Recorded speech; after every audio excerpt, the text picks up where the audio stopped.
Hello viewers, நான் Jose. சைகா என்ற மானினம் தனியாக தெரியறதுக்கு முக்கிய காரணம் பார்த்தா அதோட மூக்குகள். இதுக்கு நீளமான மூக்கு இருக்குமா. இது ஒரு காற்று வடிகட்டியாக பயன்படுது. கோடை காலத்தில் சூடான காற்றை சுவாசித்து நுரையீரலுக்கு குளிர்ச்சியாக அனுப்புமா.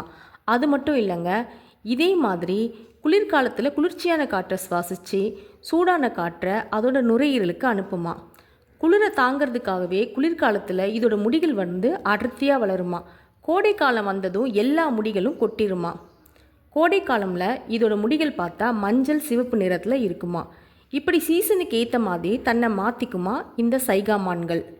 பனியுகத்தில் உள்ளி மம்மத் கூட வாழ்ந்திருக்கு இந்த மான்கள். உள்ளி மம்மஸ் அழிஞ்சாலும் இந்த சைகா மான்கள் அழியாமல் இன்னும் பூமியில் வாழ்ந்துட்டு தான் இருக்குது. பெரிய மந்தைகளாக வாழுமா இந்த மான்கள்.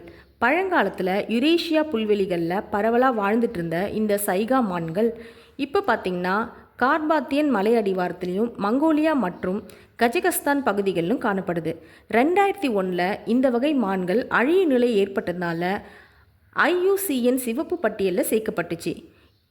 அப்படின்னா கூட பாதுகாப்பு முயற்சிகள் மூலம் இதோட எண்ணிக்கை இப்போ திரும்பி மீண்டு வருவதாக சொல்லப்படுது.